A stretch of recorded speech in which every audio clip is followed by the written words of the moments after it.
exciting happening lately? Anything exciting? Let me think. Not so much. How are you? Hey, good, sir. Good to see you. Oh, there's Vernon. It don't matter. You're right here. You're the right-hand man. You know, that'll be a short gavel throw. Take it. Matt? Who are we missing? Jared? Hey, Vernon.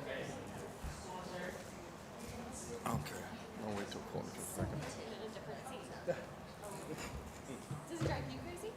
You're in the same seat. You don't know. Well, but when I go somewhere else, I'll go somewhere else. Right. All right. Good afternoon, everyone, and welcome to the Board of County Commissioners chambers. Wait a minute. What am I missing? You said county commissioners. Well, chambers. We're here for the Pensacola-Perdido Bay Estuary Program, March 26th at 1:30 p.m.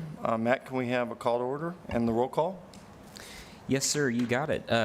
Chairman Kohler, Here. Vice Chair Wright, Here. Mr. Compton, Commissioner Hoffberger. Here. Councilman Moore is running about 10 minutes late, so he will be joining us a little bit later. Mr. Norberg, Here. Commissioner Smith, Mr. Speed. Here. We do have a quorum present. And just a note, Councilman Tim Burr from the city of Gulf Breeze has been designated as the appointee for the city. He could not make it here. He sends his regards, but he will be with us at the May board meeting. Okay, thank you. Thank you, Matt. Do I have a motion to approve the board agenda for March 26th? I would like to make one amendment. Since we have Senator Broxton and Mayor Fitch here, I would like to move that up to 6 after we go through, if everyone's okay with that. Other than that, that's the only change I'd like to make on the agenda. So moved. Is there a second? Second. All right, please vote. Okay. All those in favor? Unanimous vote. Thank you. I hope everyone had a chance to meet the minutes. It's been a while since November 13th, 2024. Any comments, or do we have a motion to move forward with the minutes? Motion to approve. Okay, second. Please vote. Okay, that goes as approved unanimously. All right, now for the moment of fun. So I think I'll do Senator Broxton, since you're senior first. I guess I'll walk down, but will you come up the podium, sir? Because this is kind of weird since we're going to get a photo with everyone and everything. But I'd like the board, for myself, I didn't really know Senator Broxton that well till I got in this office, and he's become a great friend of mine, I would say, sir. And you've been very, very great advocate for so many things. And one of them is the estuary. And I know now that you're gone, we've had to jump through some hurdles this time around, but I think we got there. But from my standpoint, we're going to recognize you with a small token. But I would just like to say thank you very, very much. And I know the estuary and the board would as well. And we were honored to have you serve for us over at the legislature, and it obviously showed. Thank you so much. Does anyone on the board like to say anything? Yeah, Senator, it's good to see you here today. I'm proud to call you a friend, and I'm glad you've been such a strong advocate for the entire region, but Santa Rosa County specifically for many, many years as a state legislator and a state senator. And you know firsthand how important it is to have clean waters in our community, and some of the situations you've seen firsthand. And just once again, I know I've told you before, but thank you so much for the leadership and support and time and sacrifice away from your family that you've given this community for so many years. It really has had a lasting impact that will go on for many generations, and we truly appreciate it. Thank you, sir. I'm going to walk down. And Matt, I'd like you to make some comments, if you wouldn't mind, and Yeah. I'm going to come down there. Absolutely. I got to know Senator Broxton really over the last 2 years, I'd say, more directly. And one of the first meetings I was in his office over here in Pensacola, the first comment he made was, we need to fix the issue that's going on here and make sure that Northwest Florida gets its fair share of resources to improve water quality, because water quality is central to our economy in this region. And I think right out of the gate, we knew that we had a good relationship, that we'd be working together over the next couple of years through his term, and that carried out through multiple meetings in his office, to phone calls out of the blue about issues, and I just appreciate tremendously the amount of support that you've given to not only the estuary program, but the region as a whole, to ensure that we weren't just looking at jurisdictional boundaries, but looking at Northwest Florida, and for that matter, coastal Alabama as a whole, and to ensure that we have these great resources that brought us here for future generations. So thank you, as echoed by the board, for all of your service, and hopefully we'll still get to work with you in a different capacity in the years ahead. Thank you, sir. Senator, this is on behalf of the estuary. Thank I don't know you. where you're going to put all these trophies, but I can't wait to come see her. I love your room. What I'd like to do is take a photo, and then I think it'd be appropriate if the board and we figured a way maybe down here we all get a photo, don't you think? Yeah, I wore a jacket for Yeah, this. that'd be Yeah, I great. want to get that. All right, Dave. Oh, I got you. Well, thanks for coming over. My pleasure. In the garden, in a cage. Hey, Dave. That's a little bigger, but. God, what a good-looking group. Yeah, I'm telling you. Matt, do you want to be You here? have to move all the way back to the back. No, it's like All right, all right, Okay, Yeah, man. get on the other side, next to me. It all doesn't right, matter. all right. I'm telling you. All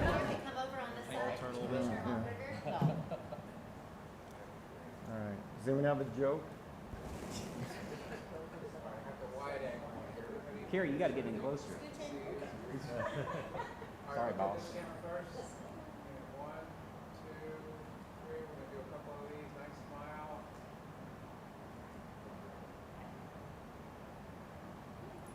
Do you want to say anything? Yeah, let me just say a couple things. All right, don't go too far because we're going to have a you. repeat, but I think Senator Brock's Thank wants you. to say it.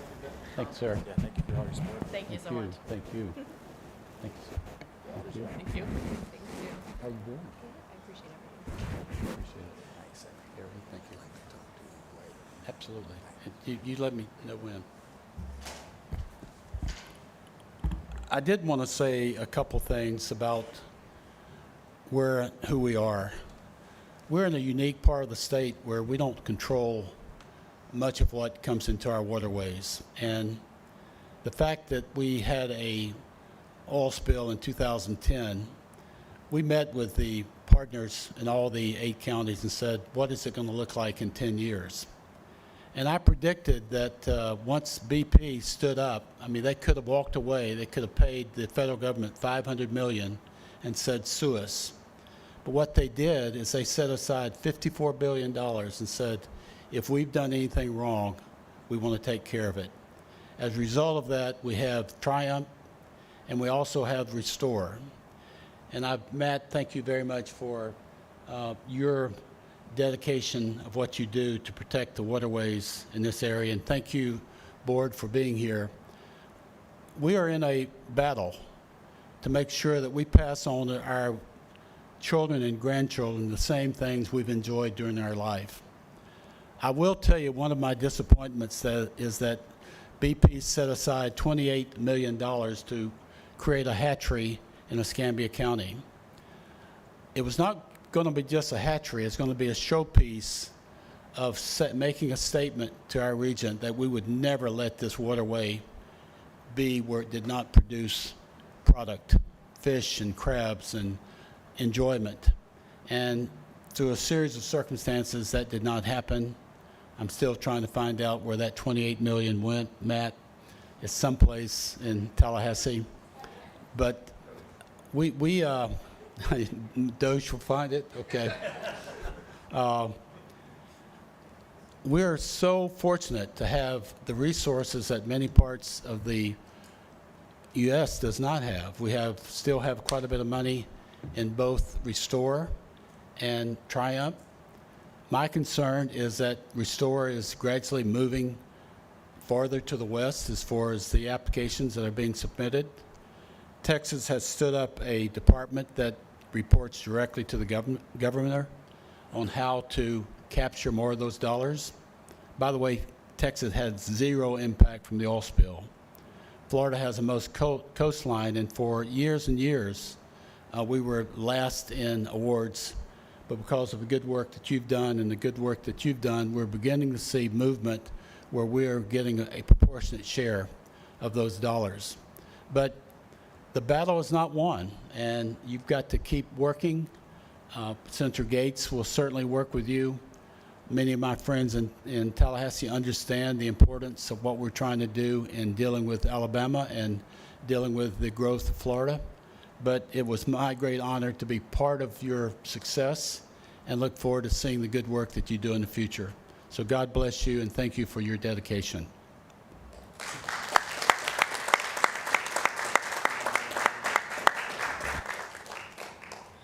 I figured I'd just stay down here because this is normally how we do our proclamations in the county here. But now for the fun part, right? So this is one of, well, actually it's not one of, this is the funnest sport I said on. Usually there's no hostility.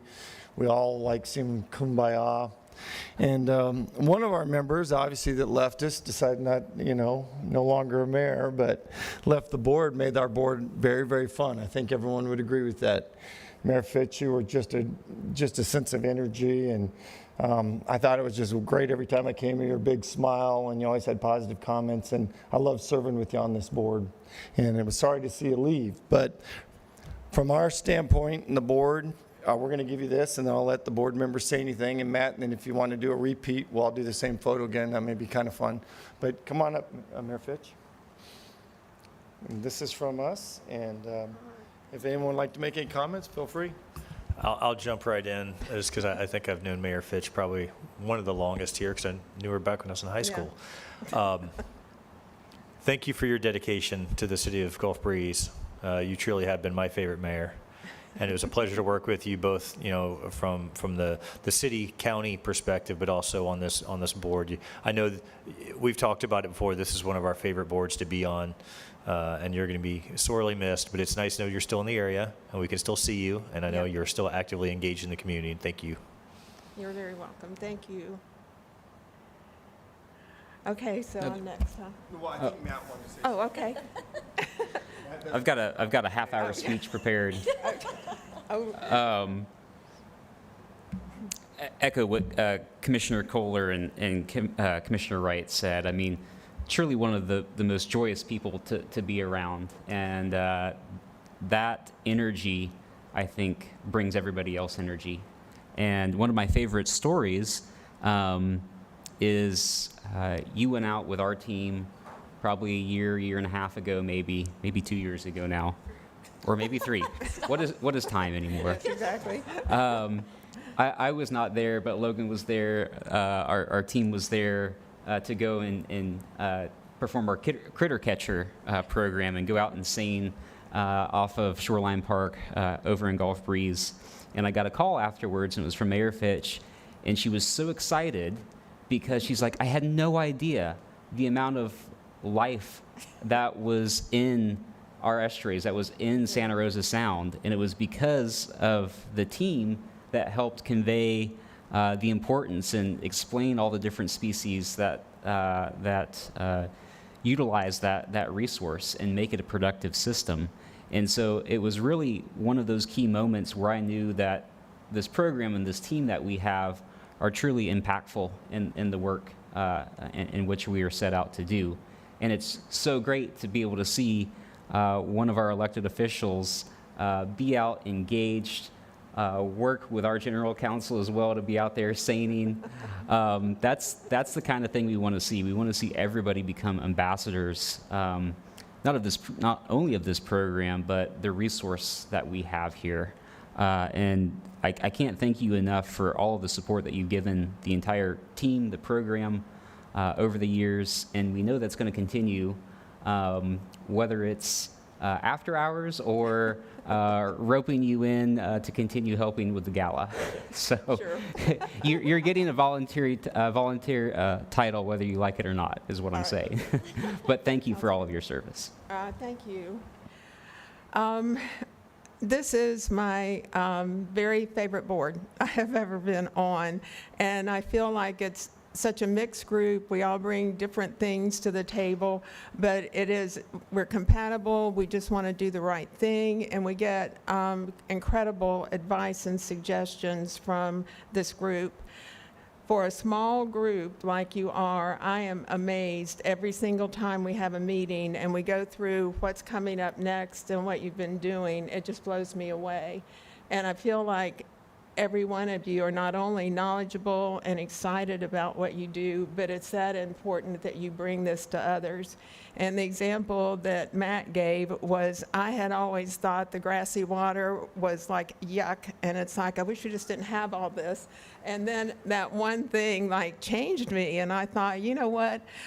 That just spoke to me, and I thought the way that you are trying to do this with all others is just amazing. And I feel like watching the kids, that when I went back another time, just watching them learn and go back and look at the tank and hear all about it, it was just, it's just evolving, and you work so hard and you have so few that I think it's very remarkable what you accomplished. So I just thank you for all that you do for this area and areas beyond, because you have a long territory that you cover and you're responsible for. And I feel like for all of you up there, the same thing. Your heart's in the right place, your education and what you do, and then just having these firecrackers to keep us going. And Matt, your contacts, in government and what you've been able to lead and provide for this, I think will always be, a marker in the history of this group. So it has truly been my pleasure and my honor to serve with all of you. And so I'll just come back and watch with Mary Jane down here. So again, I feel very privileged, and I'm so excited that I had the opportunity to be in this board. And I probably never had an attitude change as quickly or a quest for knowledge as quickly as I did that day. And I thought, if it meant that to me, then just think of all the others who were as uninformed as I was. So thank all of you too, because you do a great job, and it was truly my pleasure to be on this board. So thank you. That's your group. Oh, okay. Yeah, we're gonna get a photo. Yeah. So we'll get another photo with the mayor, and good job. Thanks. Are you bored now? I'm trying to figure stuff out now.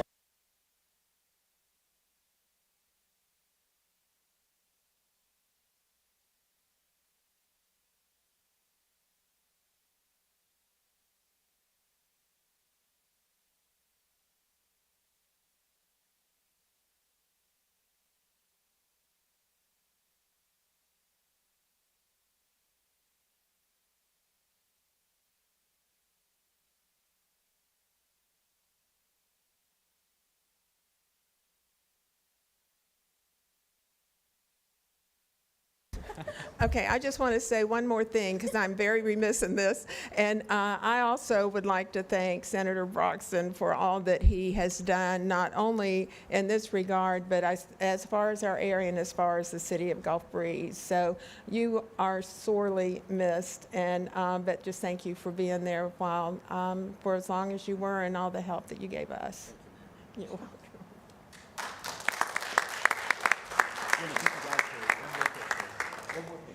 Just the two of y'all.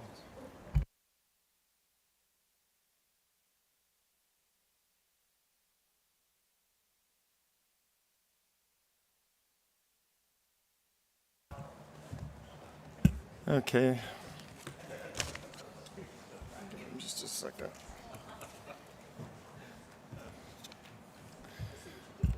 All right, thank you all very much. And I remember when I was the fun buster, when Mayor came in a costume, and I announced it earlier, and I didn't know you had on the slideshow, so hopefully you don't have any of that today. All right, so item number, now 7, election of the 2025 chair and vice chair. This is where I make parole. And and I think Colton, unless we'll fleet up to chair, but we need to decide who wants to be vice chair. Jared, you look good in the photo. But I don't know, is there anyone that has an interest in being, let's get the chair out of the way first. Would you like to accept the chair, Mr. Wright? I'd be happy to accept. Okay, is there a motion? I'll make a motion. Okay, all those in favor of Commissioner Wright being chair, please say aye. Aye. Votes unanimously. Congratulations, Colton. Colton will be a great asset to the board. I know he has a lot of passion on this board like I do and everyone that serves on it, so look forward to seeing you in the chair next meeting. All right, as far as vice chair, we've normally, Matt, do you have any suggestions, or is there someone that would like to take on the challenge? Oh, Jared, you do? I got here 10 minutes late. That would be unjust to reward somebody. Well, I 10 think it'd be minutes very late, but- just, but I'm hearing excuses. Well, and that, Keith, you should have acted quicker and got me before I got here. I was gonna say 5 more minutes and it would have been you. I will say, on some boards, if you're late, you just get voluntold. So there's always that. Sometimes you end up on a committee by not being there. I mean, as you guys know, you guys do most of the work for us. It's just us facilitating the meeting and the vice chair. It just fills in, obviously, if the chair's not here, so it's not an enormous amount of work, but I'm certainly supportive of Councilman Moore if he so chose to serve. I'd joke, but I'd be happy to do that. Colton's here all the time anyway, so yeah, no, more than happy. okay, well, Thank you. is there a motion, or is there anyone else that has interest? Okay, is there a motion for Councilmember Moore to Motion to become approve. vice chair? Did you say yes? Is second? Second. Okay, please vote. Aye. All right, vote unanimously for Councilman Moore to be vice chair. Congratulations, Jared. You'll do a great job. I know you. All right. Well, that was easier than I thought. All right, Matt, are we up to staff updates? Two things. First is thank you, Commissioner Kohler, for your service over the last year. Great to work with you, as it will continue to do. But definitely enjoy your leadership and lightheartedness and bringing everybody together. So it hasn't Well, I gone wrote a few noticed. things to talk about. No. The other thing is we did skip over our first public comment forum, so we just need to ask if there's any public comment. Thank you for, is there anyone here that has a public comment before? We'll do it again at the end. It doesn't look like we do, Matt, so we can push on. Pull it up.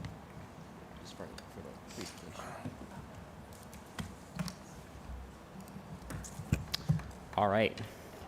The first. The first is we get to embarrass Whitney just a little bit here. Whitney just celebrated her 5-year anniversary with the program, currently the longest serving employee of the SGA program. And it's hard to believe that 5 years has passed. A number of you weren't on the board at the time when we first got stood up, but for those who don't know, I was interim director for around a year, and during that period, filled both Whitney and Logan's positions. And we had a small group doing the interviews and shortlisting candidates and everything, but the final two I interviewed just directly. And what was supposed to be going from a Zoom to an in-person interview with Whitney turned into a 2-hour discussion of roundabout everything, life, work, et cetera, et cetera. Didn't know at the time she was also up here to celebrate Mardi Gras, but that's beside the point. But since then, or at that time, it was a no-brainer in terms of bringing her onto the team. And since that time has been a fixture, a force in almost every aspect of this program and the successes that you see. I say it often that it's the success of this program is because we have a fantastic team, and a big component of that is Whitney's leadership, her vision, her empathy for listening to community members, and to putting faith and support into the science, which that's what we're about. We're science-based and community-driven. So just want to recognize her for her 5 years of service, and looking forward to the next 5. And you're certainly welcome to say anything if you want.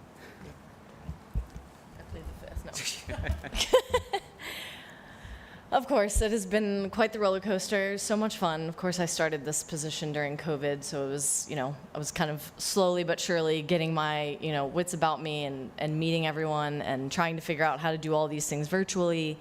And just something I was completely, I came from a research background, and this, was my dream job. I wanted to be doing more applied science, and I just can't imagine doing anything else. So I love this job, and I put my full heart into it every single day. I wouldn't be able to do what I do without Haley Gansel, my partner in crime, and just everyone on the team. We work so closely together to make sure that we're all, communicating these things effectively, and I just can't say enough about being able to work with all of you and our team. It means the most to me, so thank you. Thank you, Whitney, and thank you for your service to the community. I think a lot of times it goes unrecognized, so I'm glad that we noticed your service and what you do for us. Thank you so much. Okay. Do you have something to say? Thank Just you. have your light on for a reason? I would. Okay. Y'all good? All right, I thought Woody had a comment, but. Okay. All All right, good. we're up to staff updates. All right. Yes, thank you. I'd also like to take a moment to welcome the newest member to our team, Kaylee Beasley, who joined us earlier this month and is our 2025 Panhandle Manatee Program intern. Kaylee, if you'll stand up, introduce yourself. So Kaylee comes to us as a recent graduate of the University of West Florida in the Environmental Sciences program, and most recently interned with Escambia County in their Marine Resources Division.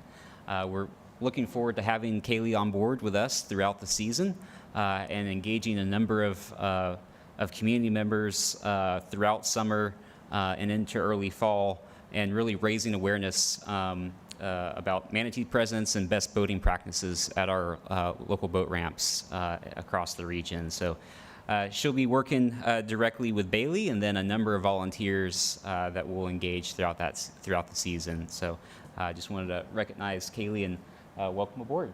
You're welcome to say anything if you want. She's good. We don't normally let you off that easy, but, okay. You're good. So it's hard to believe we haven't actually met since November because our January board meeting was canceled because we had a snowstorm. So we need to look at our land development codes to make sure we account for snowfall accumulation, not just the stormwater side of things. But really one of the biggest things, as we put in slides together, is back in December, Congress and the President has signed Senate Bill 50, the Pensacola and Prudhoe Bays Estuary of National Significance Act. A huge, huge milestone for this program, for this region. That was 6 years in the making. And I can speak for myself that I think it feels surreal that congressional action has finally happened. And on a bipartisan basis, no less, which I think is really great to see. And hopefully that can continue into the future. Just a couple notes in terms of next steps associated with the designation. While the authorization has happened, the appropriation hasn't happened yet. So we are working on the back end, both with EPA administration. The US EPA administers the National Estuary Program. So working with EPA, working with the Association of National Estuary Programs, and then working with the lobby team to ensure that we are funded in FY26 and ensure that the process is closed out and all the way through. So we know there's many changes going on at the federal level currently. In my past conversations over the last couple of weeks, and my view is the message about cooperative federalism, this is the perfect program that achieves that. It is bringing resources down from the federal level and using local decision-making to advance and address longstanding issues. So there's some work to be done between now and October. I'll be in touch with everybody on opportunities for areas to engage and educate our federal elected officials, but then also with agency leadership as well. So still a little bit more work to do before the I's are dotted and T's are crossed, but the congressional action was a significant step forward and something that I hope everybody recognizes in the legacy that is in and of itself. Matt, I'd just like to share something, because 3 of us up here were in D.C. about, less than 6 weeks ago for the Defense Network Coalition, Commissioner Smith and Commissioner Wright and myself. And we met with several different congressional people, as well as on the appropriations and authorizations side. We were mostly talking about the base, but with Congressman Dunn, we spent a decent amount of time talking about this. And he understands the importance of putting it, getting it appropriated.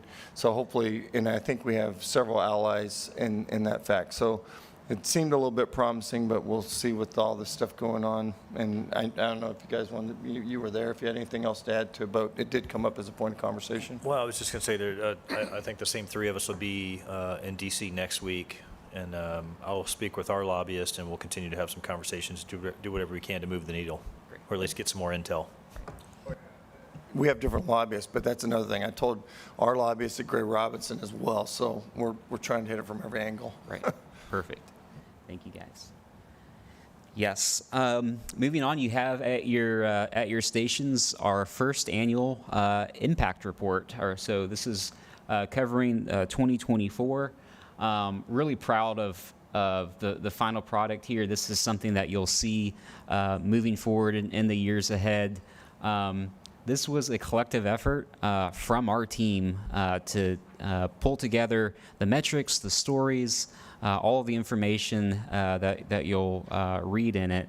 And we really wanted to take this more storytelling approach, not just spitting out numbers that aren't really, don't really tell the full story. There's that too, but there's a lot of great case studies and stories from just a snapshot of some of the things that we've worked on in 2024. There's certainly many more programs and individual projects beyond that.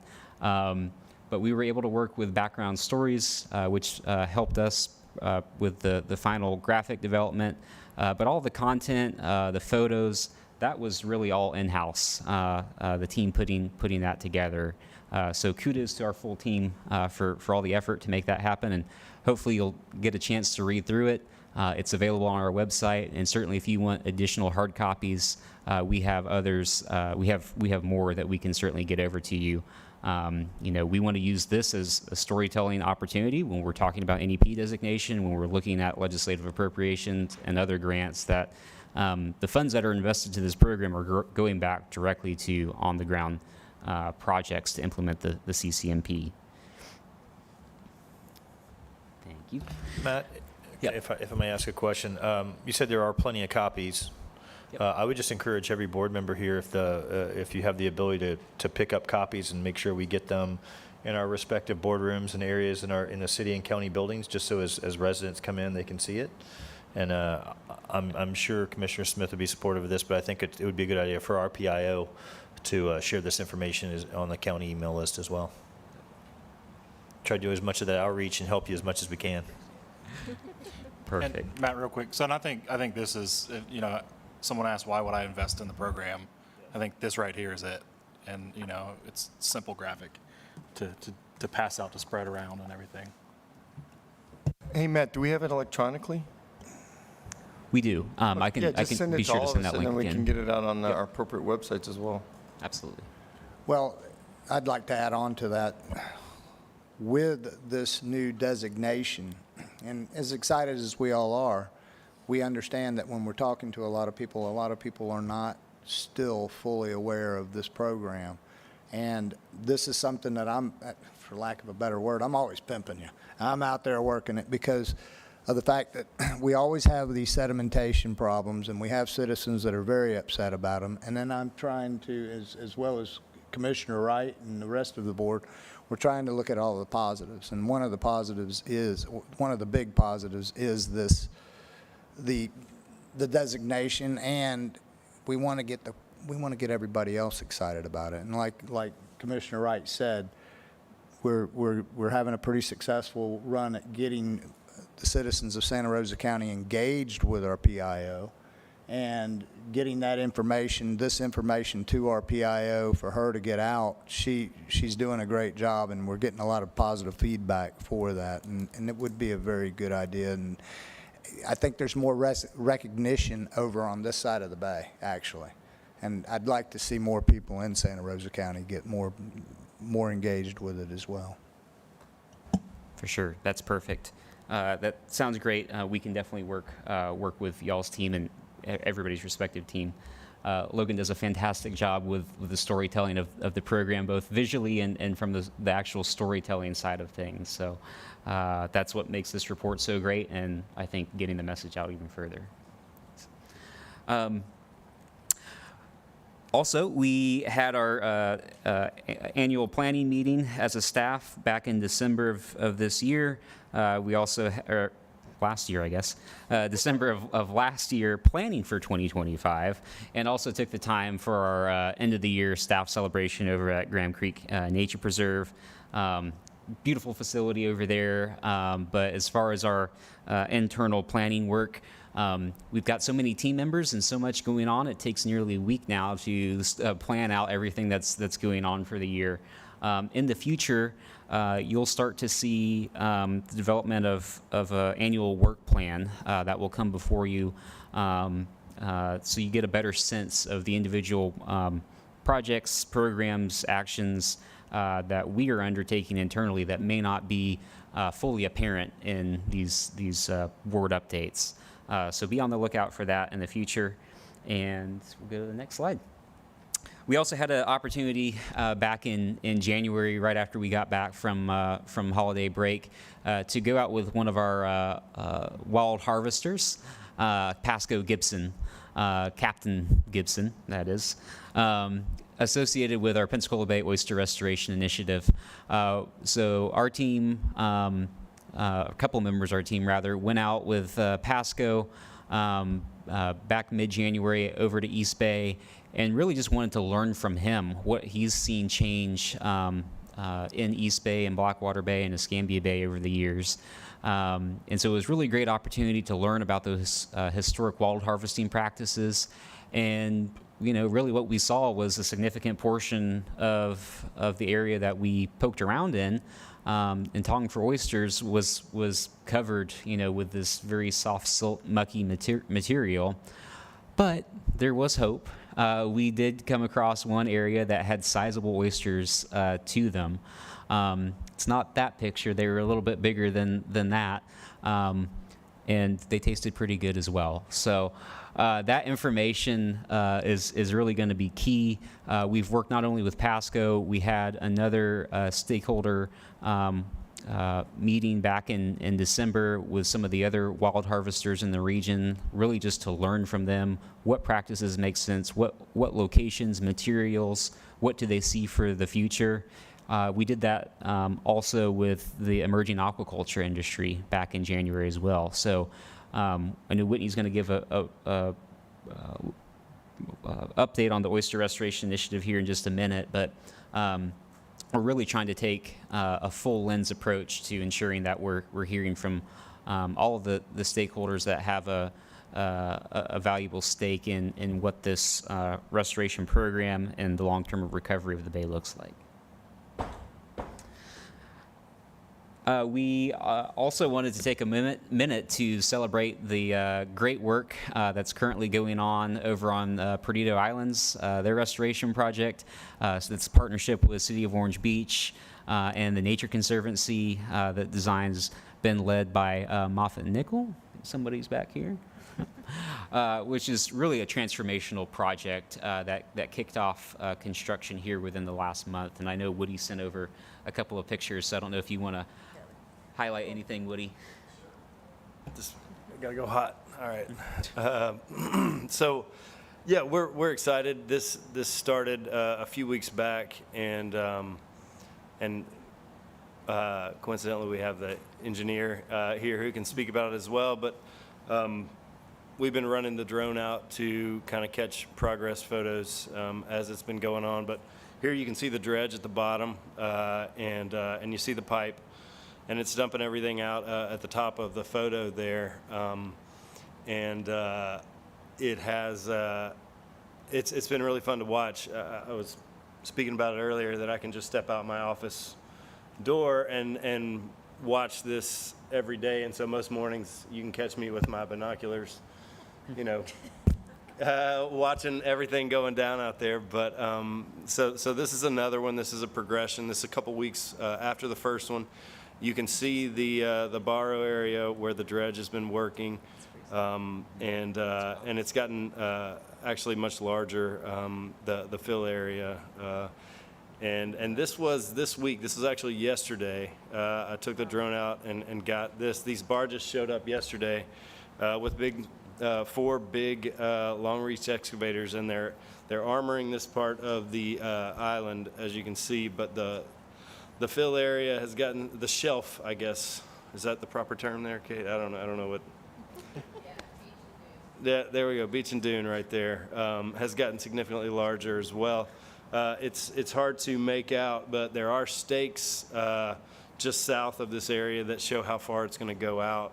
So it's going to get larger, but it's been really exciting to watch. We're hoping that this island is, as far as the earthwork goes, is done mid-April, and then they'll move on to Walker. And Kate, I would love it if you would come up and add some more if you want to, or maybe not.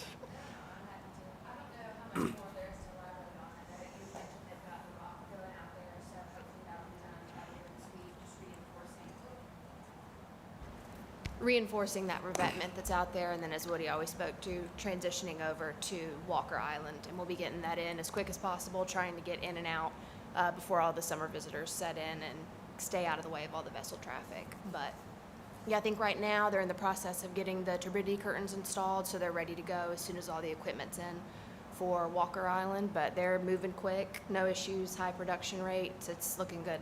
We're really excited about this one. When's estimated completion? I believe it's looking at, you would know, have a better, July 4th, you said? Oh, Yeah, okay. July 4th, we're tracking for, trying to get it done by 4th of July. Tyler's one of our construction estimators. So Nice. he's out there regularly. Yeah. Any other questions? And we do have I spoke with Katie with the Nature Conservancy earlier, and we have, we're taking the Army Corps out. Yes, we're Next- doing a site visit 2 next, weeks. on the 10th. Yep, 2 weeks. Yeah, So- Thursday on the 10th. So that should be cool to be just get them out. And Matt, I think, is going to talk about the groundbreaking. Had a lot of people out there for that. It was a little windy, a little rough. I sat out the boat ride, but there were some diehard folks that went out, and it's really great to see not just the local buy-in on this, but I mean, NOAA's highly involved. It's obviously it's funded by NOAA, but it's a big deal, and from what we understand, what we've been told, it's going to be kind of an example project that they want to use throughout the country as to point at, look and say, hey, look what these guys are doing down here. So it's exciting to see it all come together. It's been a long time coming. Many so. years. Thanks. Thanks, guys. Real quick, Matt, if we can at some point, maybe coordinate with Woody. I would like to get some of my team over there to try to do a site visit. Maybe some folks from Eglin who are working with us on a large-scale living shoreline. Just try to get an idea of what something could look like from a restoration and a dredge fill approach. So try to coordinate on that. Right, for sure. Maybe if our meeting that we have in Orange Beach, maybe we can do a board field trip out there Yeah, absolutely. if the city's so willing. Say when. You got it. All right. Next. On a similar note, carrying on with a couple of our partners, we had the opportunity to engage with Nature Conservancy, NES Pensacola staff, Escambia County staff, Moffett-Nickel, Florida DEP Parks staff here just a couple of weeks ago related to the Bronson Field restoration. For those that don't know, Bronson Field is also known as the Blue Angel Recreational Park over on Perdido Bay. That is a Navy asset that really serves a recreational purpose for military personnel. This was included in the TNC Perdido grant that we're a partner on. Moffatt Nickel is leading the design work for that. So this was really our first opportunity to start to look at some of the initial design concepts that they've put together, work with NES staff and the Tarkland Bayou State Park staff to figure out what really works there the best. One that manages access for Blue Angel Recreational Park, Bronson Field. They have pretty substantial old tarmacs that are falling in and becoming a little bit of an issue out there, and really has hardened much of that shoreline. So we're looking at opportunities to soften that shoreline as much as we possibly can, and then also create and manage public access there.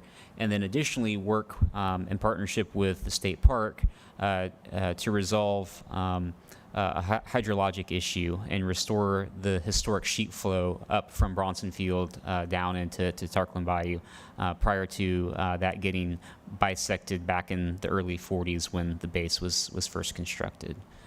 So that design will progress throughout the year and into next year. So there'll be future updates to come on that, but just wanted to give a little status update. Also had the opportunity to meet with Dr. Wes Brooks, Florida's Chief Resilience Officer. Dr. Brooks's direct report within the Executive Office of the Governor. He requested a meeting with the directors of the SRA programs here in the Panhandle, really to learn about opportunities to further engage in the Resilient Florida program and how he can help advance the regional resilience of this area. So we talked through grant opportunities, some of the limitations and opportunities to enhance that would better serve this region. We do know that Dr. Brooks is planning to make a trip back through this area, hopefully either later summer or early fall, where we'd like to get him out on a field trip, and hopefully do that with y'all's jurisdictions as well. So he is a great resource. If you don't know him, be happy to make the connection. He always tries to make himself available, and I think that will be a good benefit for Northwest Florida as a whole. Additionally, I had the opportunity to host a group from the Natural Resource Leadership Institute, which I was a fellow in a couple of years ago. This session was focused on oyster restoration here in the Pensacola Bay region. So this NERLI class is made up of 24 representatives from across the state, varying in backgrounds from ag to policy to environmental science and everywhere in between. They go around the country or around the state over a period of 8 months, 8 courses. They're usually 3 days. And I've been working with the NERLI team since late last fall to host a session here in Pensacola. It was really a great opportunity because what it shows is while we do have a diminished resource in terms of oyster coverage, what we have is a significant amount of great people working to enhance that. That's beyond just this team. That is goes on to the local and state sectors as well, academia, but then also the private sector. We got an opportunity to go over to the Pensacola Bay Oyster Hatchery. And if y'all haven't been there, we can work to get a tour set up. Christine and Robert do a fantastic job, and their nursery and hatchery are up and running now. And they are going to be a partner in terms of the oyster restoration that we're doing, as they're also working to bring oysters to market in their business. So really just a good opportunity to highlight the local partnerships. Christopher Lindy with Santa Rosa County was a big help. And some other updates that there's not pretty visuals for. First is a Florida legislative update. So as of yesterday, the House budget came out, and we are included. The SRA program's legislative budget request is included in that initial budget that's been released. Now it is at half the request, as are all of the legislative budget requests that have been submitted. So The fact that we made it in, though, the first round is a really good indication. That's probably the best case we could ask for, and many others did not luck out as we did. But, we'll continue to work now until the end of session to try to get it up back, to the full amount, and if not, we'd rather get 50% of the way there than not at all, because that's definitely a win. So really, that's thanks to Representative Andrade and his leadership. He's supported this appropriation for the last 5 years now, and then Representative Salzman as well. Representative Salzman is on the Appropriations Subcommittee for Natural Resources and Environment, so she's been a big help for this as well. We did also see that the Water Management District Watershed Partnership Program is included in that draft budget. We've talked about this in past board meetings. This sets up a recurring $20 million granting program through the district to fund priorities of each of the estuary program CCMPs and then the district's swim plans as well. So if this comes to pass and is adopted come July 1st, we'll be working with Water Management District on identifying projects that can be funded through that appropriation. Finally, we were also part of the Florida Estuaries Alliance submittal. The Florida Estuaries Alliance is a group convened by the National Estuary Programs in Florida. They submitted a joint request to fund each of the estuary programs. That did not make it through in the initial House offer.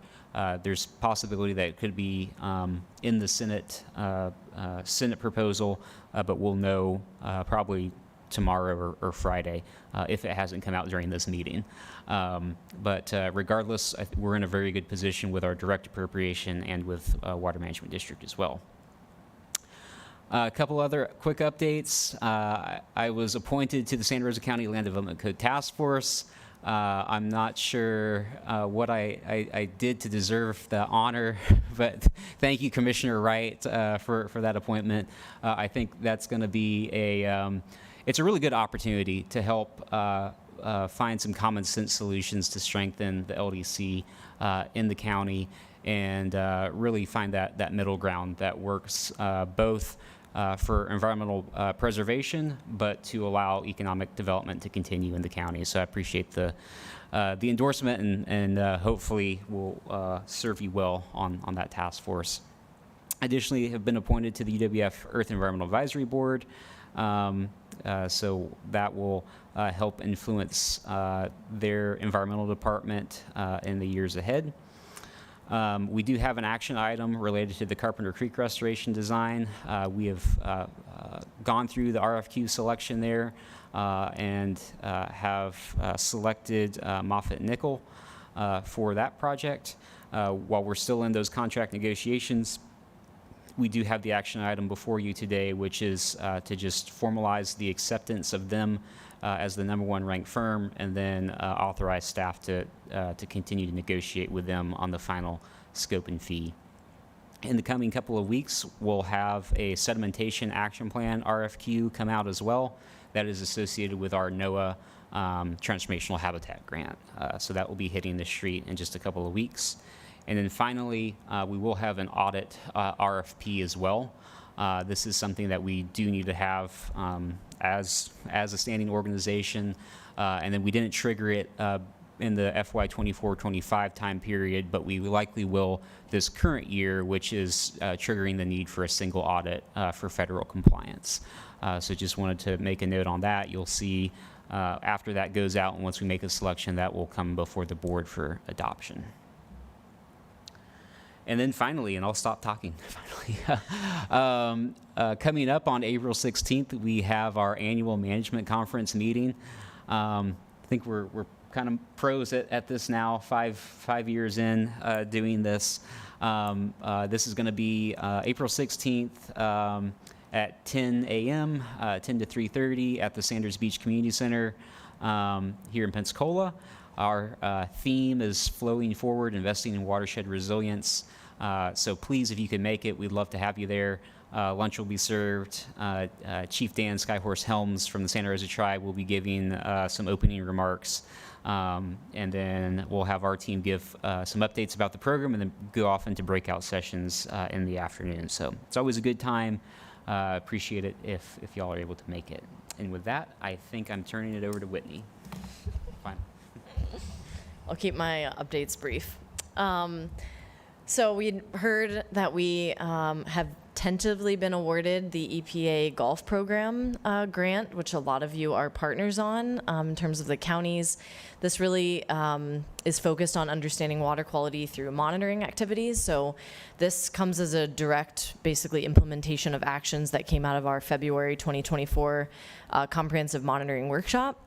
And this is a map of kind of those tentative sites that we've identified with our monitoring partners that are already doing a lot of the monitoring in our watershed.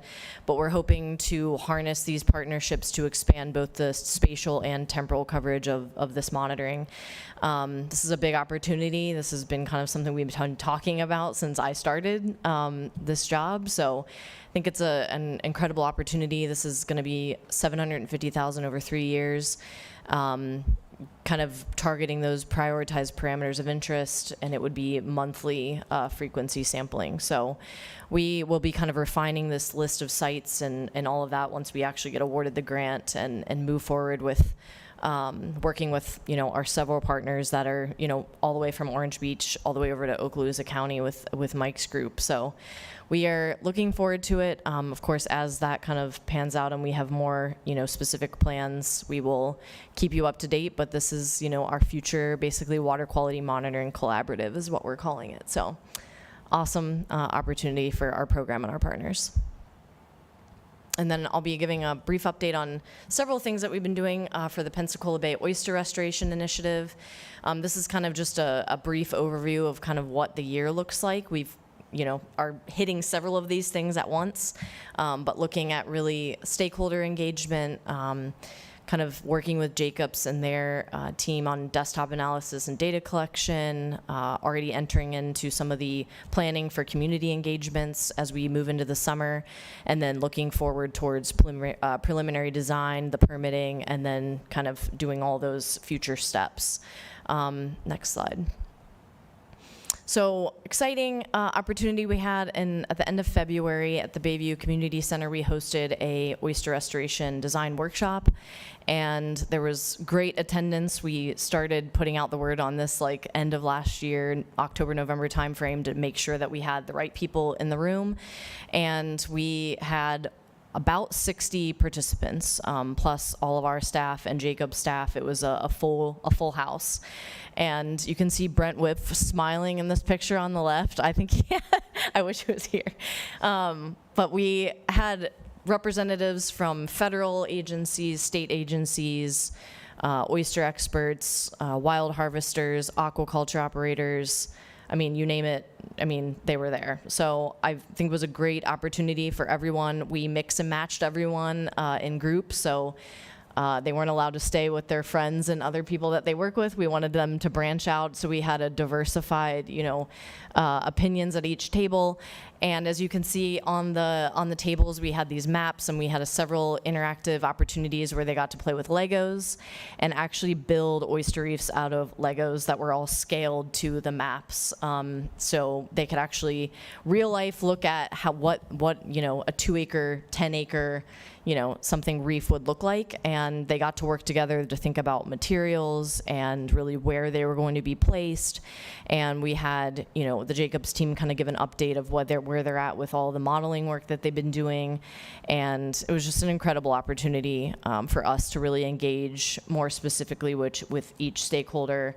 It was awesome, and we are working hard in the background to synthesize everything that we collected at this meeting, but it was very valuable to us. I think the next slide is actually the chaos that is. So it looks like a little confetti map. Basically, we're taking, every team. There were 8 teams, and they basically competed for, the best oyster restoration design. And through all of that, we were able to look at some of the overlap of each team, what were the pros and cons of different materials, looking at why they placed reefs in certain areas and why not. And so we're kind of looking at all those details and really trying to take out from that kind of those overlapping areas and where we should prioritize, phase 1 and phase 2. And this is all to really inform those templates, those design templates that we're going to be working with Jacobs to produce in the coming year. And this just gives a bit more fine tail detail from previous vision mapping workshops we've had with stakeholders. In addition to that, we have been working to expand some of the monitoring that is a part of this project. So we're looking at collecting a bit more information on spat, oyster spat, and larvae in the water. And so we use DEP's facilities to make a prototype of a spat array. So that's what you see on the right-hand side. Zach is zip tying a plate to a metal mesh that will then be sunk in the water. It has a big, I didn't show you the whole thing because it's massive. It's a 10-foot PVC pole, and it'll be anchored with concrete. And then we're looking at 10 sites across the Pensacola Bay system to get that spatial coverage. And then we'll be looking at doing measurements every 2 weeks from May to October, which is that critical time to look at oyster life cycles. And so we'll be working with partners to get information on spat settlement and then larvae in the water column as well. And this, again, will be informing design. And then just another opportunity that we've been working on. Chloe has been great working with Haley and I to really kickstart the microbial source tracking project, and we will be working closely with the Escambia County through this NERDA funded grant.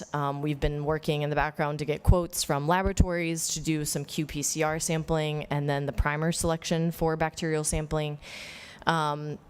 Developing a project work plan so we can stay on task, on target for each milestone, and then compiling existing data and synthesizing that information. And we will be meeting next week actually with our Escambia County partners to kind of really map out the year and what the next 6 months to a year and even into the future of this project, what that looks like, and then starting to plan the logistics of field sampling and then doing maps on the table and some walking the watershed steps as well. So we are making progress there.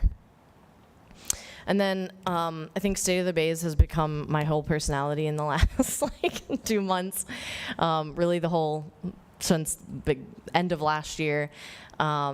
Haley and I have been working to update all of the data layers from our 2023 report, and we are also adding a new indicator that will be focused on fisheries. So we've been working with the Alabama Department of Marine Resources Division and FWC to get their fisheries independent monitoring information compiled and synthesized. And so we are just working to put all that together visually and do that storytelling as well. And so we're hoping to have this big reveal at the management conference. So you don't want to miss it.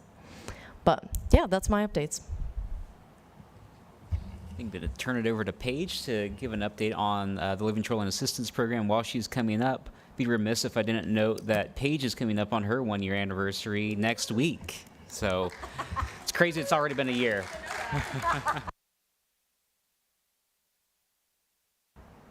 What about now? All right, awesome. Get the confetti. We have officially launched our Living Shoreline Assistance Program. So it's been a long time in the works since I started back in April last year, and have been developing this program and making sure that we get this right. So we've come a long way, and we have officially launched the program. We kind of silently launched it early in the year, but as of mid-March, we have launched it. We've done a press release that Logan's going to talk about a little bit, wonderful social media posts that we've gotten out there and that have gotten a lot of attention. So we are very excited about this. So please, please go and check out our new website. It's ppbep.org/livingshorelines, easy to remember. Okay, how do I advance slide? Okay, awesome. So really quick, I'm just going to go over this for anybody who doesn't kind of remember what we talked about, what this Living Shoreline Assistance Program was going to look like. So this is a program really that is focusing on providing both financial assistance, but also technical assistance and technical expertise for residential and commercial property owners that want to put living shorelines on their property, but it's not always the easiest technique, right? A lot of people are using those more traditional methods, and so we're trying to incentivize them through some financial assistance and through our technical assistance, because we give a non-biased perspective, right? Instead of a contractor coming and saying, this is the best solution, we really can give them the most non-biased perspective, obviously knowing that we want to be encouraging these nature-based solutions.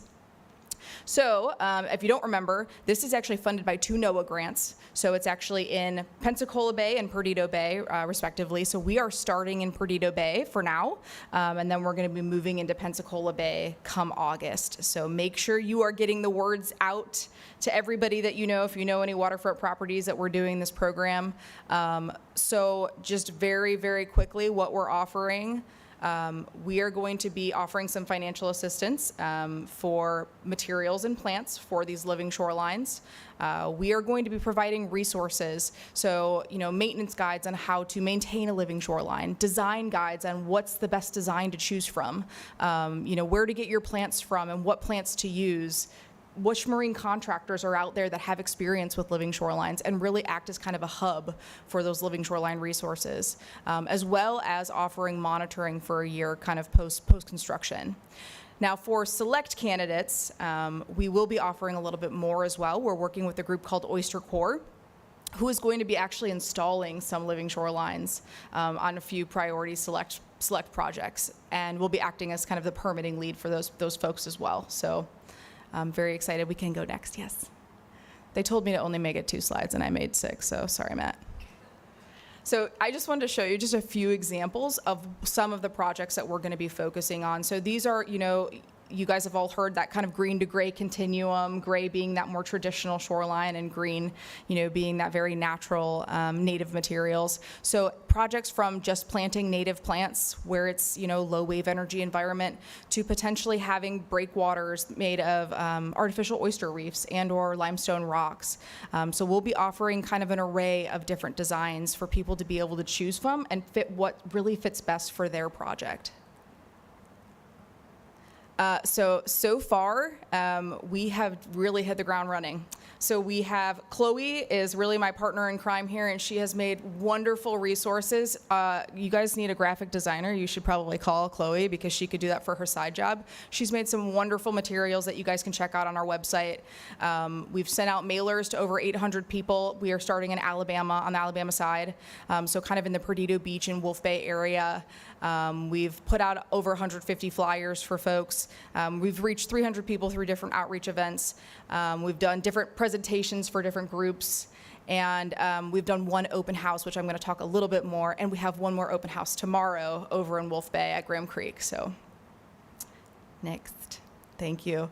Really quickly, this is a picture of Chloe at one of our open houses.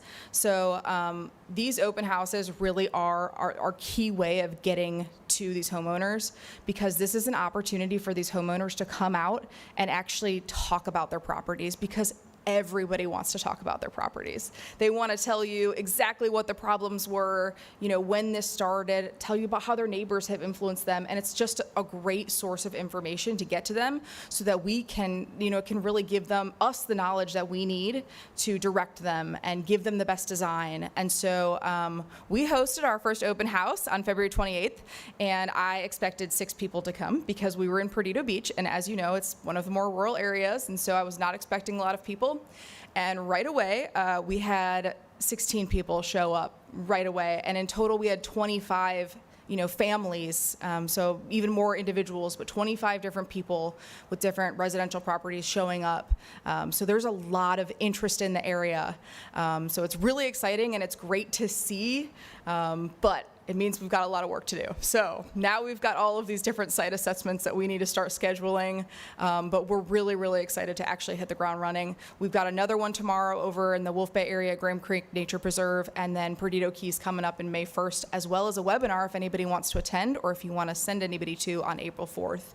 I did just put an oyster on here to remind myself to make a note, because I think our biggest takeaway from this first open house was really this stigma about oysters. So, I mean, I would say more than half the people we talked to would say to us, yeah, we really love the plants and we love the design, and we want you to put rocks out, but we don't want any oysters.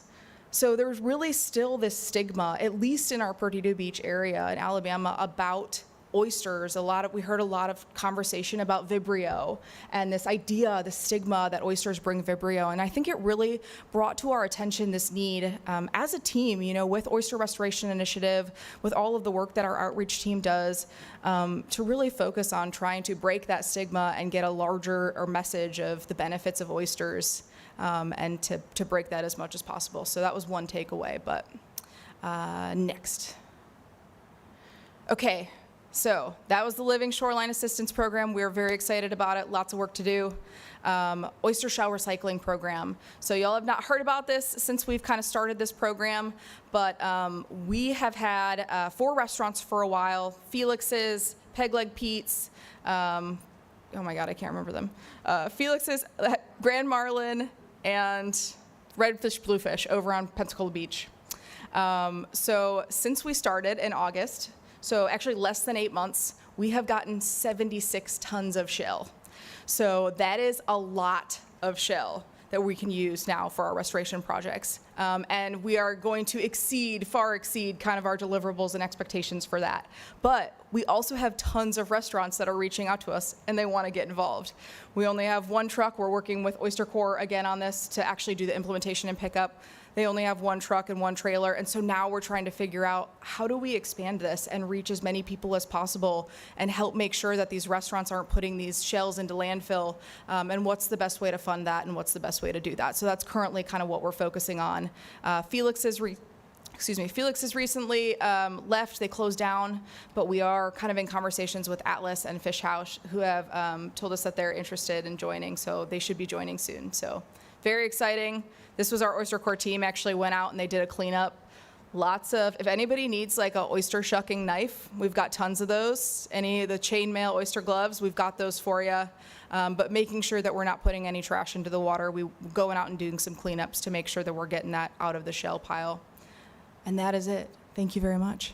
Are these oysters all being staged on 98? Yeah, that's what okay.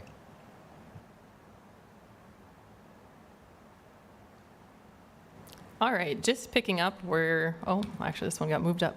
So we're going to talk a little bit about media coverage. Since we've last seen you, we've had some great stories featured, as you just saw, a great amount of coverage for the National Estuary Program designation that happened in December. So we're really excited to see local media really pick that up and share that story.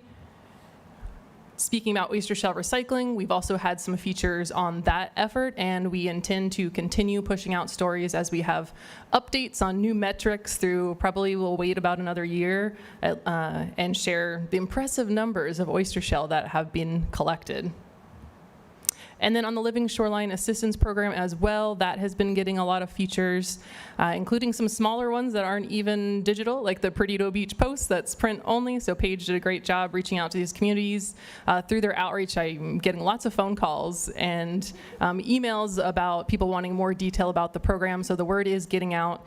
And then just building off of the dates that Paige mentioned, we are planning to have additional dates that are going to focus on workshops in the Pensacola Bay watershed this fall. So you'll see a heavier media push in the Pensacola Bay watershed when we're ready to launch and announce those workshop dates as well. We also had coverage for our community grant program. This is from our awards that happened last fall, the last time we met when you approved the slate. Then we had our community grant meeting, and then also announcing our new cycle that's coming up. Oh, one more. And then just another exciting note, another accomplishment that we've had is we set a goal last year through our Evening for the Estuaries Gala to raise $30,000. So we were a little shy of that after the gala, even though we were very successful overall at that event. So we did a Giving Tuesday campaign that helped push us over the edge, and we did end up meeting that $30,000 goal. So we're really excited for that to help fund programs like our Panhandle Manatee internship, supplies for that, and other programmatic efforts that we have going on as well. I'm going to speed through events because we've covered a lot today since it's been 2 board meetings since we missed you at the January one. But we've been busy even though it was winter and fall. We did have to reschedule our community grant symposium to later in the year, as you might recall, due to hurricane closures, anticipated weather for the first date. So we did end up hosting that in November and had a great turnout. We announced our new recipients and we heard from all of our presenters last year about the work they accomplished. We were lucky enough to be a recipient from the Mountain Film Fest donations that they raised. So we received $2,500 from that event, and they also featured our Trash Free Waters film during that screening. We were able to participate at Creek Fest via an invitation, so we were happy to get up to Milton. We had some folks drop by and say hello at the booth as well, and really connect with the Milton area of our watershed, and also show support for the tribe.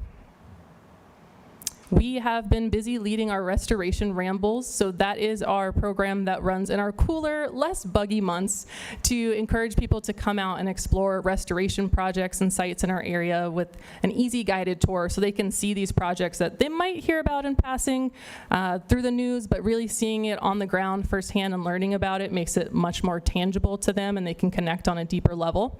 So we had a tour to the Lower Perdido Islands back in December.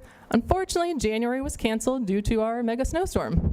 And then recently in February, we were at Gulf State Park hearing about their prescribed fire efforts. And then we just wrapped up March at Jones Swamp with Escambia County. We have our last restoration ramble for this spring coming up April 19th, just before Earth Day. So this one will be a hybrid tour of Carpenter Creek, but also there'll be a cleanup portion to that to celebrate Earth Day. So we encourage you to come out and join us if you'd like to see that one firsthand. We'll be setting the stage for our future outreach on our Carpenter Creek restoration project. So we'll be pointing out some of the issues like the erosion in the creek to participants on the tour. The Pensacola Sailing, Sail Pensacola hosted their first inaugural foiling week in Pensacola at Maritime Park, and we were invited to participate. So we were tabling over the weekend, but we also had an opportunity to do a vertical oyster garden volunteer event with participants. So we had a really great time connecting with the folks that came out, many other volunteers that weren't pictured here, that got to build these vertical oyster gardens, which is a program Bailey's leading this year. So you'll be hearing more about that throughout the year. At this point, we're working to host quarterly volunteer events, and we'll be stockpiling these before we roll out the program where homeowners can adopt them and deploy them from their docks. And to the right again, that was our lovely partners from Oyster Corps that brought out the supplies and the shell and helped run that event. We have also had the opportunity to go out to some local restaurants and dining experiences. So there was a program, which actually I'll let Thomas talk more about, about mullet and the heritage and connection to that Bailey was able to go and have a booth and speak with participants at. And then we were invited to attend another oyster dinner at Atlas and really have the opportunity to talk about some of the projects we have going on. Of course, most obviously, the oyster restoration and shell recycling, and lots of great questions at those events. So people are curious and ready to learn more and get more information about those efforts. Most recently, we hosted our Mardi Gras bead cleanup. We did have some challenges this year. We had to reschedule due to weather. The day before the event, if you remember a couple weekends ago, that crazy wind we had. So we lost some folks to spring break. They were out of town. They couldn't make the rescheduled date. And then a lot of the beads were very heavily tangled in the trees this year. So you might see some remnants still. But overall, with the volunteers that did come out that were very dedicated, we still collected over 150 pounds of beads from the trees downtown. And now I'm going to pass it to Bailey, and she's going to give you an update on our community grant program. Okay, so one change that we're doing for the upcoming award cycle, which is the 2025 to 2026, is this year we launched a voluntary pre-application. So the purpose of this pre-application is to give applicants a chance to kind of pitch their ideas, kind of what they're thinking about, so that as staff we can give feedback on it. And previously, in years, what's happened is the application period is typically open like early July, like July 1st through the end of July. And all of the applications tend to trickle in maybe a day before, if not the day of. So as staff, we would always try to go through the applications and give people like some really brief feedback, and maybe they would have a chance to make some tweaks here and there and send it back to us. But ultimately, we were pretty tight on time. They were also tight on time. So we were thinking of ways that we could improve the process and improve transparency and the experience for people that are applying to our community grant program. So we were thinking one thing could be a voluntary pre-application. So it's not a requirement, though it's heavily encouraged, because why wouldn't you? It's a chance to have staff lay eyes on these project proposals. So the pre-application itself, you see a little picture of it here on the right side. It's essentially a smaller condensed version of our full application, which will go live in July. In this pre-application, it was open on March 3rd, and then it closes on April 1st. So then as staff will be on the back end looking at those applications, we'll all be going in and putting some feedback on it, and then that feedback will be sent out to applicants on May 15th. So then people will have from May 15th all the way through the end of July to bring in more partners to incorporate our feedback and put together a really strong application. So that's the hope with this program. We do have a little disclaimer that it does not guarantee funding or selection, and that, again, it's not required. So even if someone chooses not to participate in the voluntary pre-application, it is something that we heavily encourage. So thank you. Just a note on that, at the May board meeting, I expect to bring forward 2 other changes for approval, which is to revise the ceiling that we offer for awards from $50,000 to $75,000, and to then change the duration of the program as well. But those details will be forthcoming. As you all know, the community grant program is currently funded by way of our state appropriation. My hope would be by the time we receive NEP appropriation, that we can look to change that funding source and allow it to be more reflective of funding projects both in Florida and in Alabama. I think that's it. So that concludes everything on outreach? Yep. Okay, good job, boy. That was a thorough brief today. Thank you, guys, and thanks everyone for what they've been doing. That's very inspiring for me. All right, so we're moving on to action items. Action item A, Matt, are we good on the number of people on the finance subcommittee? No, sir. So we have 2 vacancies that we need to fill. So it is currently Colton, Woody, and Mike fill 3, and we have 2 other vacancies. So we need the board to appoint 2 additional board members. So who's on the finance? You were. Who else is on it? Myself, Colton, Woody, and Mike. Okay. Yeah. Any volunteers for that? I'm more than happy to be one of them if no one else wants to. If someone else, Carrie. Okay. Chairman, can I say something? So we've been trying to schedule these concurrently with our board meetings, so it's not a separate meeting technically that you really have to go to. We just get here a little early, knock it out. 30 minutes before Yeah. the regular board meeting, and that finance subcommittee is on a quarterly basis. That's right. Thanks, Matt. I mean, does anyone want to step up on this, or, Carrie, did you? Yeah, I've Okay, got so no problem Carrie, with it. That helps don't me have- segue into this. I'm good before meetings, but I've got something that I was called out to, and I'm going to have to exit out, but there's nothing on this agenda that I had any problem with on the action items, but I just wanted to beg forgiveness of this. I'm sorry, but I'm going to have to bug out, but I'm good, and I'm good with that. We'll accept you on the finance subcommittee. Okay. Just don't vote. You can leave now that You know, you're the on guy it. that's We haven't absent voted yet, usually but- becomes the president of the club, so I appreciate everybody. Thanks, Carrie. All right. I'm going to hope I didn't get towed, because I didn't get a parking pass this time. Let me know if you got a ticket. we'll work through it. Did he get a ticket last time? No.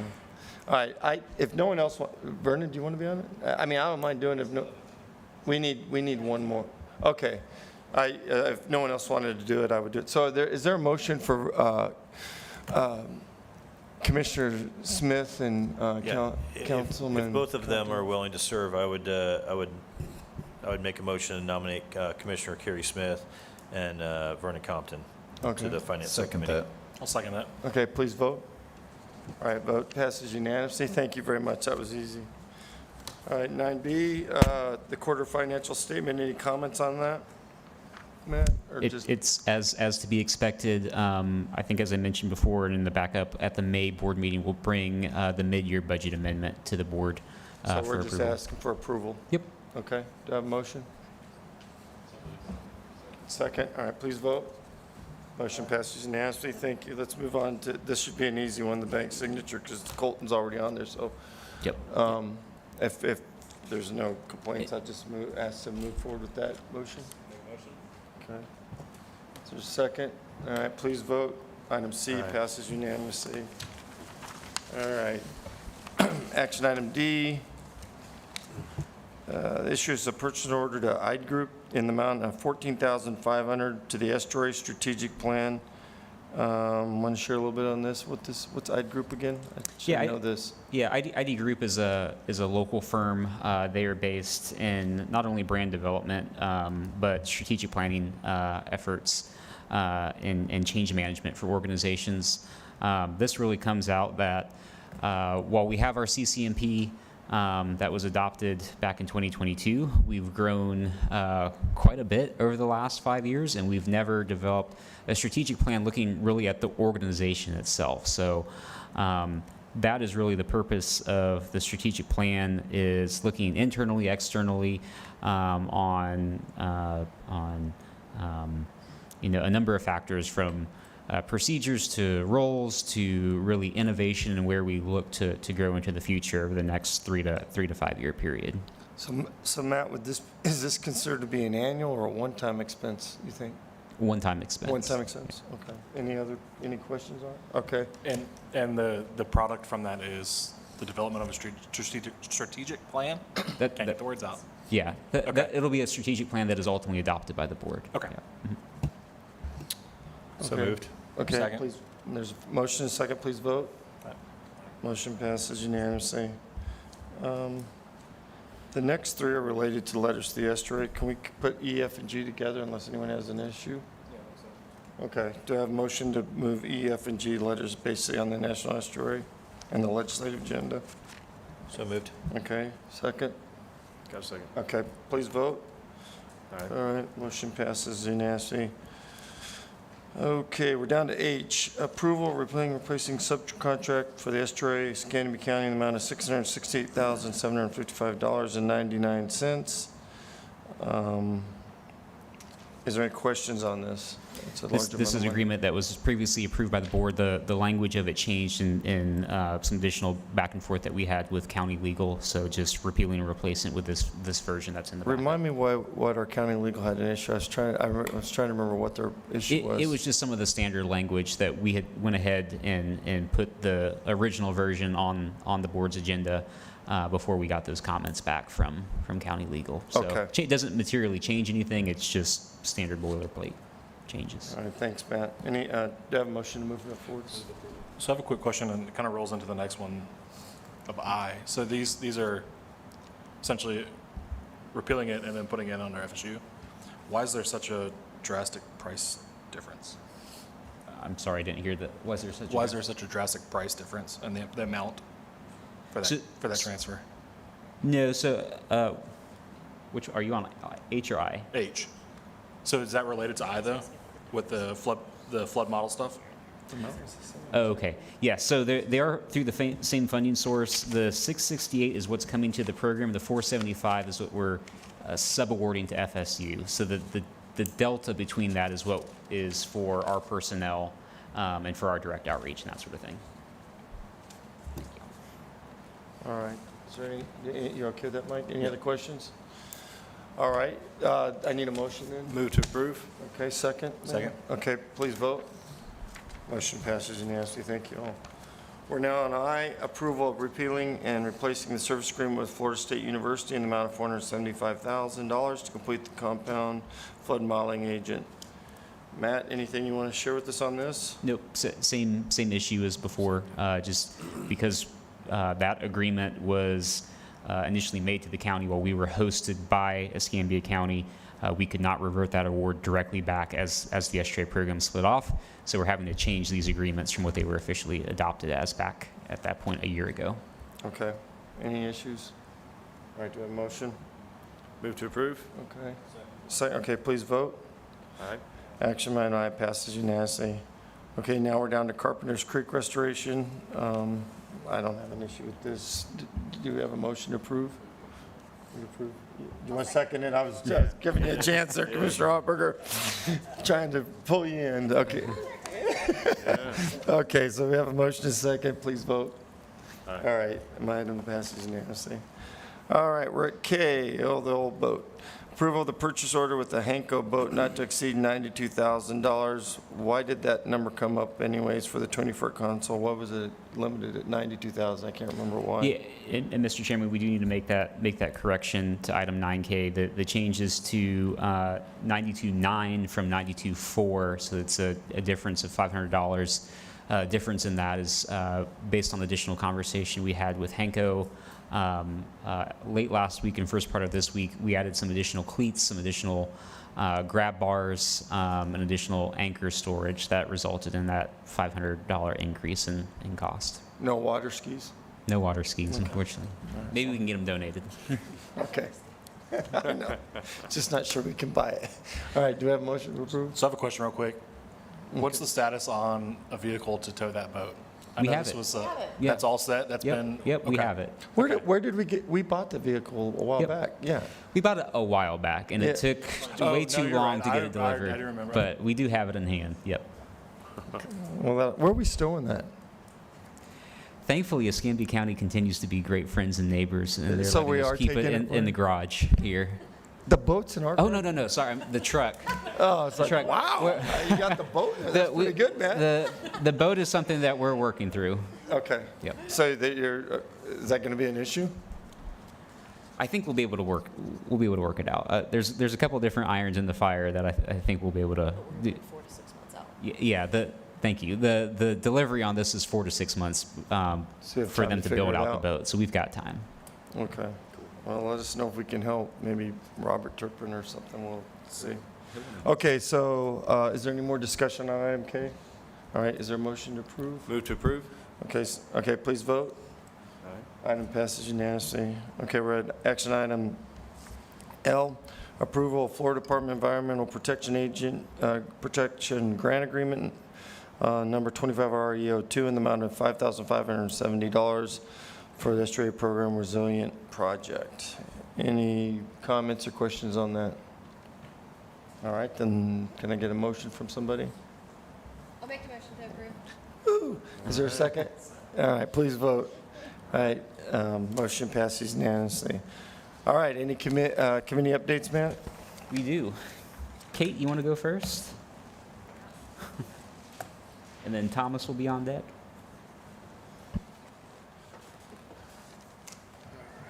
Hello. Okay, rolling through with the technical committee updates. So went through our typical call to order, welcome and introductions, and approval of the minutes. And then we received a guest presentation by Jake Howell with Consolidated Safety Services Incorporated. He gave us a presentation on the Gulf Monitoring Network. It's a NOAA program that is currently acting as a repository for the various parameters and analytical methods and data for assessing water quality within the Gulf and the various communities and institutions that are collecting that data. So ultimately, the goal of this program is to develop the best practices for monitoring and data collection and assessment so that moving forward, we can have more comparable data analyses across the different sets and the groups that are collecting so that we can have a bit more efficient use of the data moving forward. There are currently over 350 monitoring programs that are already in the repository, so they've made really great progress on it to date. And we did have the opportunity to review their dashboard. It's currently under construction, but it was really insightful for our whole group to evaluate it. Next steps, they're going to be sending out their draft products to their designated reviewers, and they're also hosting a workshop at the all-hands meeting. For our group on the technical committee, it was a really productive discussion. We have a lot of attendees who work in this realm specifically, so they were able to provide a lot of great insight, recommendations, resources, and provide some guidance to Jake Howe that he was able to move forth with. So we had a lot of really great discussions on that presentation. Rolling in from that, we went through the staff updates. You've already heard about those, so I won't go into that, but kind of covering the itinerary. So, and making the announcement about the annual impact report, noting the State of the Bays report and how that will be revealed during the management conference in April. Updates on the Living Shoreline Assistance Program, as well as the Community Grant Program. Just as a note, myself and Paul did have the opportunity to provide a review of the revised structure for the Community Grant Program materials. We were able to provide some comments and edits prior to their distribution, and then we will also have the opportunity to take a look at the State of the Bays report before that's distributed. So we've got that on our action items for right now. Next, we rolled into the project and monitoring update, so noting the status of the EPA grant. Additionally, Zach gave us an update on the Pensacola Bay Oyster Restoration Initiative for the group to consider and discuss, as well as a status update on the Carpenter Creek Restoration Project and the microbial source tracking project. We took a pause to discuss the annual management conference, the save the date, and next steps for that event, and then went around the room for announcements where we heard from a representative from Northwest Florida Sentinel Landscape, reminding the individuals to continue to develop and prepare and submit proposals for their National Coastal Resilience Fund, and then all took some time at the end to recognize Whitney for her 5-year milestone. And that is our meeting that we have.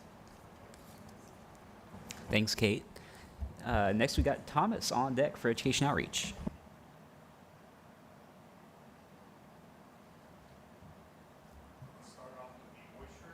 Committee real fast. We really haven't been meeting lately, but 3 of our members went to the Oyster South Symposium last weekend. It was really cool. It was over in St. Augustine. It was a big convention of a bunch of us oyster farmers. We got together. We shucked 3,300 oysters. We had a great time. I am now on the planning committee. Next year, we switch between the Atlantic and the Gulf Coast. Next year's in Houston. I don't want that, but hey, they choose. And then we're going to North Carolina after that, but I will be hopefully getting them to come here to Pensacola for 2028. So keep that. That's a really cool thing that we have. The biggest event we had was this year. We had over 350 people attend. It was a really cool event. For the oyster subcommittee, we really haven't been doing much. I know that they had meetings with wild harvesters and aquaculturists without me. So that's okay. Everything's good. And now I will move over to the Education Outreach Committee. We have Shannon McGlynn. She's our new co-chair with us. I was actually going to get her to come and do a report, but it's okay. She can sit down there. I'm not going to throw her to the fire at the beginning. We had one meeting. We went over COCOROS, which is the precipitation reporting. I'm trying to get more people involved with that locally. It's a really cool program we have. If you want more information on that, Logan has all the information. And then we got some feedback from our committee members about the Bay Friendly Living pamphlet that we were working on. And have you heard anything else? Have we gotten some results back? Have you heard anything from the volunteers? All good? Like we were supposed to be giving feedback on the Friendly Living. Good? Some of that input's going to be folding into a DEP 319 grant that we're exploring applying for. So, yes, thank you. And that's about it for us. If y'all have any questions, I'll be back there. Thank you. That's it. Okay, so any comments from the board before we adjourn? Just one quick comment. I just want to thank my fellow board members and the staff of the PPBEP for sharing Matt with Santa Rosa County for the Land Development Code Task Force. I know he's very busy. He's got a lot to do, but Santa Rosa County really needed his environmental scientist expertise and his balanced approach to help provide some input back to our board on how to improve our land development code. So I just want to say thank you for everyone for sharing them with us. Anything else? Vernon, you have a comment? Go ahead. Just real quick, a few really positive things. One just to the east of us, but flows into the Yellow River and ultimately into the bay, and that was the Trust for Public Land, who we've worked with here in this area quite a bit.